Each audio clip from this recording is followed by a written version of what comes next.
Hello, nice to be here again. My name is Miriam van der Valk, and I'm a philosopher from Sweden, and I'm talking to Dyonne healer from Holland, and Axel who is a psychologist from Sweden.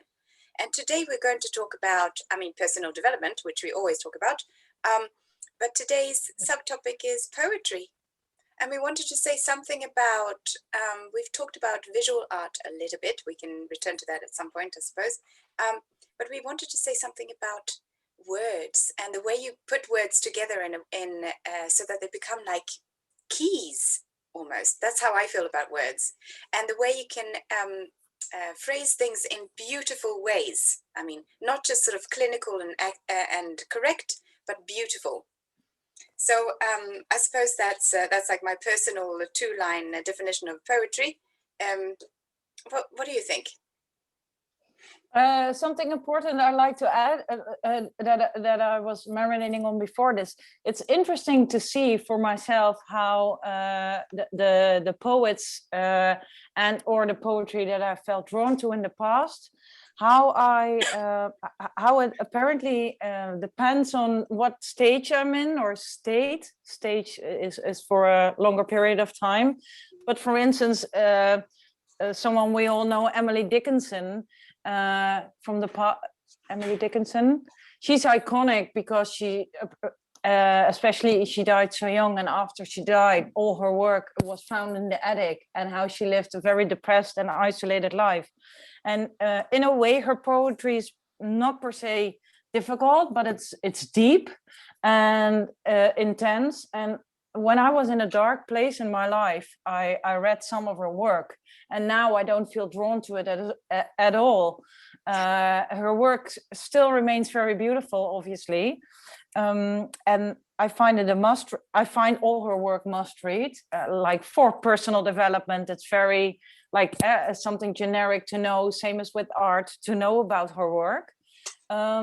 So it's interesting to see when I read Emily Dickinson, but also how things can come with age. And that's something that I mentioned before, like certain poetry cannot maybe, either you don't feel drawn to it because when you're 15 or 16, your brain is not fully developed, your consciousness is not fully developed. So it's like, okay, maybe it's nice in terms of language, but you cannot relate yet because you didn't develop through certain stages yet, so you cannot relate because you haven't reached that level of maturity.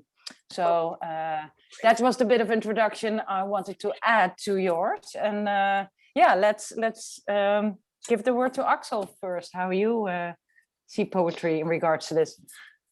Yeah, I want to follow you on your track. I was thinking about poetry and literature in general, how accessible it is to a person. And I read this article, I think it was, this woman who read Rollo May at a very young age, but couldn't relate to it at all. It was the book Love and Will. And it's a difficult book, I must say, talking about Eros and the demonic and the shadow side. And when you read it at a later stage in life, you can most definitely relate to it, but it's not accessible to the person who needs it the most, the young person searching for the love and will in life. And you must have a level of language, you must have a level of sadness, of sorrow to access it. Otherwise you can't.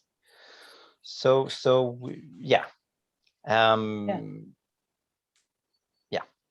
I'll stop there for now. Yeah. Okay, cool. Yeah. Can I jump in? Because I have something. Yes, go ahead. Yes. Yeah. So I want to take, this is so cool. It's so cool how we bring it up in this way, because it's going to make a great weave of thoughts now. So we're talking about you reading things that you can't relate to yet. So I'm going to attack this from the other side. And I'll say, okay, so Okay, wait, how do I go about this? Right. So the poem that I brought today, I'm sorry, I'm excited and all over the place. Good. The poem that I brought today is Pablo Neruda love poem. I'll just read it to you. I'll start by reading it and then I'll try to sort of make it quick, to make my point quickly. Okay, so it's a very short poem. So it goes like this. Our sleep is a secret tunnel that leads to the scent of apples carried on the wind. When I hold you, I hold everything that is. Swans, volcanoes, river rocks, maple trees drinking the fragrance of the moon, bread that the fire adores.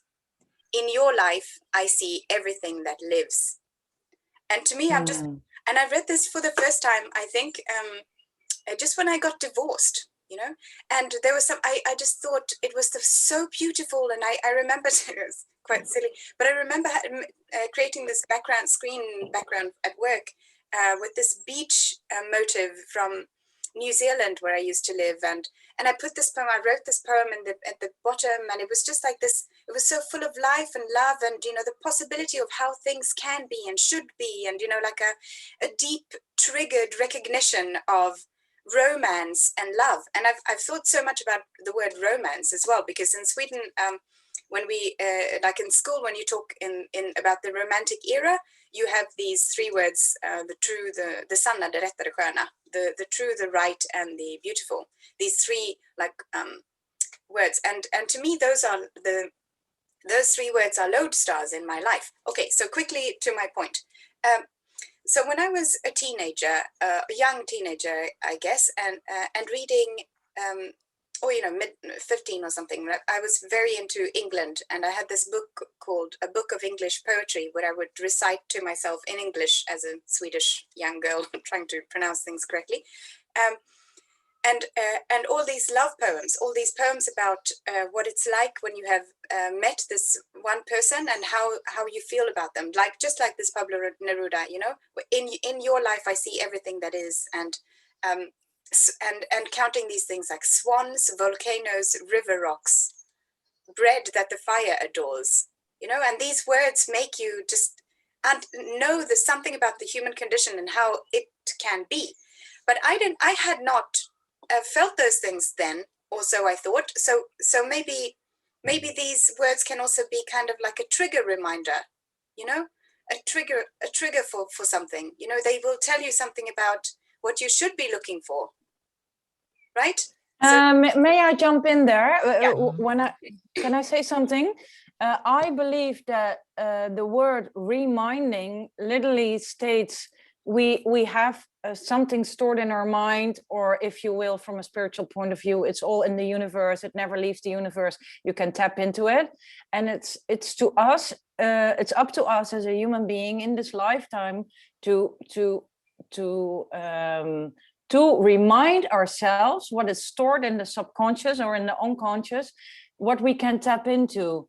And it can be, this is a point of view, you can agree or not, but this is just something that could be an explanation, that something that you can resonate on, that you feel, that you sense that it's a truth, or that your system recognizes, reminds it, and then later on you learn to comprehend it more fully. You maybe you embody it, or what happened to you, like you resonated in the past, you already had a recollection, and when life unfolded and showed itself to you, and your consciousness is ever expanding, if you are in evolution and developing, but then it becomes more of more substance to you. It becomes more valuable. It becomes more. It signifies more. It's more felt, heartfelt. Maybe you lived through some of it. Maybe, if that makes any sense. Yeah, it's so funny how I left these poems, though. I mean, for a long time, I just it was like they didn't mean anything. I completely ignored this love. Romance. But when you're living, sorry, Axel, just one thing, and then when you're living daily life, and when you're in your conscious living, especially you with an academic life.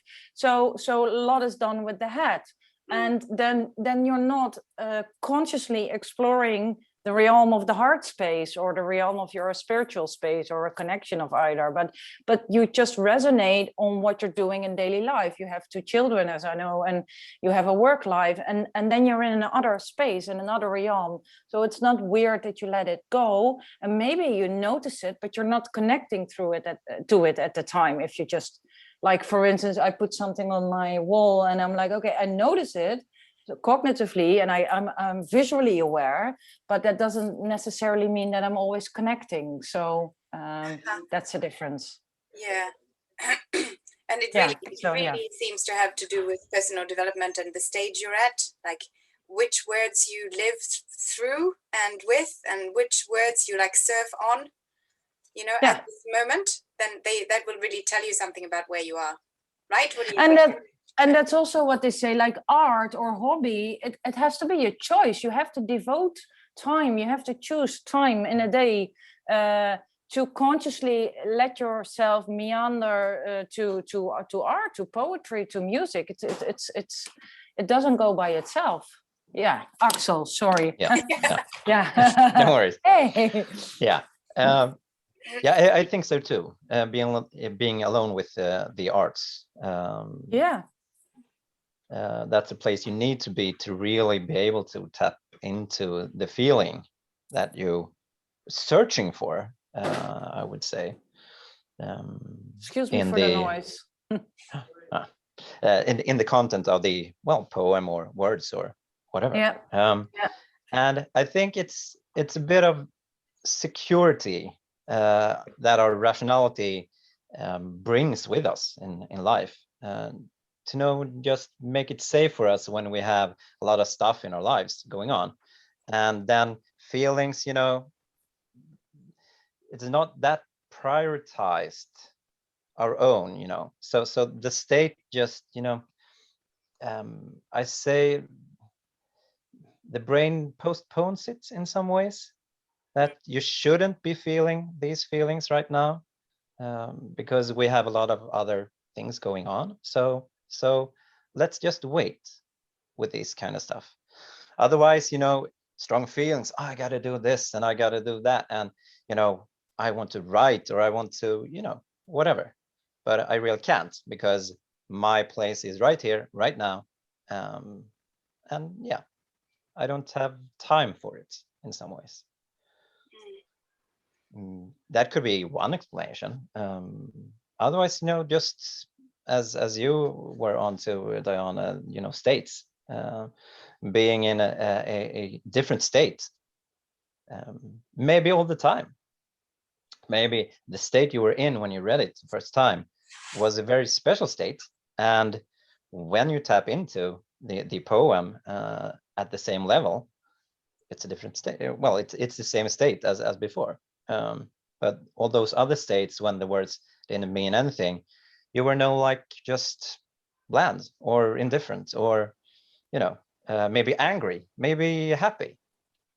Yeah, and two things. In that state when you read it the first time that made the words. And if she revisits it now, she gets a sense back of then, with added maturity that she has in her life. Well, that goes for all of us, obviously. And one side note about the fact that you're not noticing it now. I mean, you're a psychologist, you cannot have access to everything at all times, because otherwise you would go nuts. You have to live, it's from a survival point of view, it's not possible to have everything active in the brain. So that's just a practical thing. I'm also thinking about so again, this idea about, this is so interesting, this is such like a thought exploration at the moment, so I was thinking about, for example, the Bible, and the same stories that I read over and over, year after year, like every year at the same time you read approximately the same story. So it's been a year since last time, and you wonder, what does it mean today? I mean, of course you can read it like a blah blah blah, but you can also wonder, what does it mean today? what does it mean today? And it's so I'm wondering about so with the biblical stories, it's very much about not what is said, but how it is said. And this is also the case with poetry, right? Because it's the how it is said is everything when it comes to poetry. Like, you're not trying to sort of convey information, but it's the how it's said. And I think there's something important here about our personal narratives, the story I tell myself about myself, and how do I tell it? Like, how can I talk about my shadow and the awful parts of me in a way that's like, how can I make art out of the awful, ugly, the shameful, and this is something that poetry can do, and so the difference between poetry and just conveying the information is that poetry can actually help someone else. But why? How can it do that? What is the mechanism by which it helps? I'm sorry, I'm all over the place now. So I'm just one more example. So the Swedish band Kent. I wrote when I did my master's in philosophy. I took this course called about melancholy. It was a philosophy course, and I translated an entire album by the Swedish pop band Kent, which in English is called "You and Me, Death." It's like the ultimate melancholy album, and so I translated all of it, and I was trying to look at how what happens when you are like reading. So the definition, I'm so sorry for being all over the place. This is really, never mind, I'll just go ahead. So that one of the definitions of melancholy was, you stand in front of the gates to heaven, but you don't go in. You just stand there and you're immobilized looking at it. You don't go in. You don't go in. This is melancholy. Love it. We all know that. We all know that. And when you take an album like You and Me, Death by Kent, you can see that they are standing in front of the gates of heaven and they don't go in. So why is that such a great thing for me to take part in? Like, how does that help me so much? I know I can answer that. Good. Yeah, you begin. Yeah. No, I can answer that. And what you call all over the place, actually, I think it's just extending the tree with branches that are part of the same topic, because I'm going to add something to the mix. I was just watching Song Exploder on Netflix, which dissects a song. It's a series about certain bands and songs and how the song came about. So they take half an hour per episode. And it was just last week that I watched an episode. It was on about a song by 9 Inch Nails, and it's called I Hurt Myself. And Johnny Cash made a cover of it. Everybody knows Johnny Cash and knows that version of Hurt. And with 9 Inch Nails, you heard the writer and the frontman. He's all in one.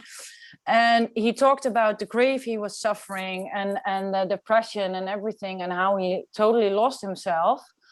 And the thing is, what they explained there as well, but it's a common thing, that when someone else is grieving or is sad or is going through something, that it always helps to not be alone with that. I mean, even if we retrieve in isolation, I know we do when we feel super sad, but still knowing someone is out there, especially a musician that puts into word what you're feeling, or a poet that writes what you're sensing or experiencing, that's the biggest comfort in a way you can get or have. Yeah, that's my opinion. But Axel, now I want to hear you again. Yeah. I think the mission of art, or one of the missions, is to make the ordinary beautiful, and to using words or using pictures. There is this sci-fi artist called Simon Stålenhag in Sweden, and he makes these ordinary paintings but with space or aliens in them. This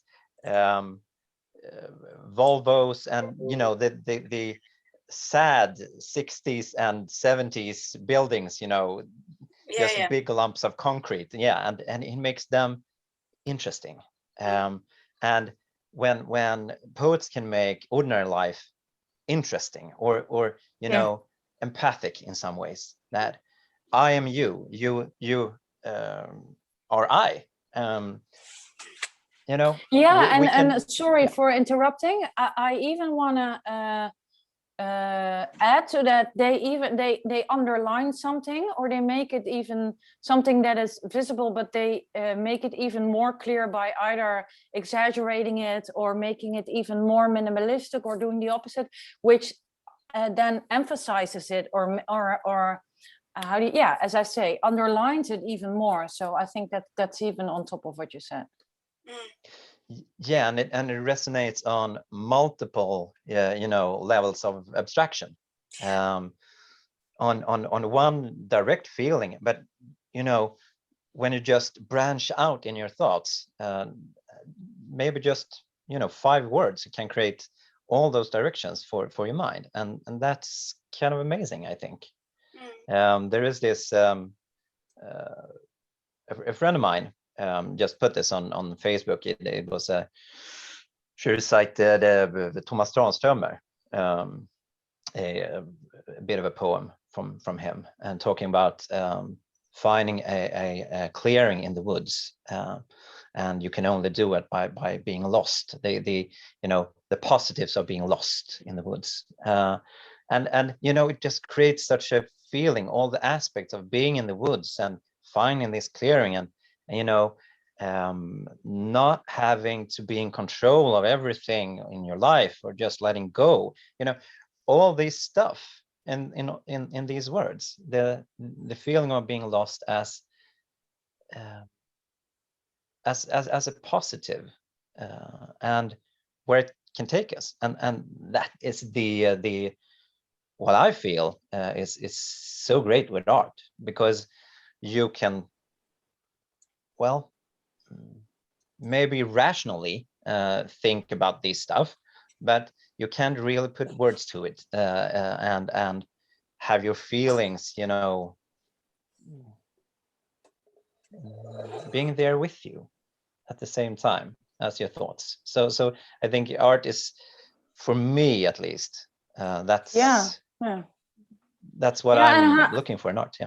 Yeah, how you can reach all the senses and all the subconscious levels, or all levels of emotion, as you say. It's supposed to either draw the attention with a push or a pull, but I think that's a very valid point, and I think it's very essential for art to contain it, because otherwise it's just, I mean, everybody can, well, not to put it down or something, but everybody can write in a journal, but to write something and to make it accessible for other people to be moved by it, and that it has a certain level of aesthetics or nuanced writing, that, I mean, that's a different story. Yeah, when you like edit for impact, edit for you know, but I think the even higher higher up, the umbrella that's even higher up in the the higher up principle here is sharing, because language by definition is the sphere of sharing experience and sharing desires and hopes and wills, and this is when you write in your journal just for yourself, that's the difference, you know. When you write to share, that's another thing, and then you're writing together with your reader. And that is also the experience you have when you're reading a poem about melancholy. Yeah. When you read these words about standing at the gates of heaven and not going in, you know why you're so unhappy right now. You know. Yeah. And you're not alone. Yeah. There's a empathic transference in some ways. Yeah, there is empathic transference. Yeah, that's perfect. Should we let that be the last sentence, and then see you again soon for the next episode? Yes, let's. Yes. Good. Right, it's telling me to stop here, so we'll just press the link again. Yeah. Yes.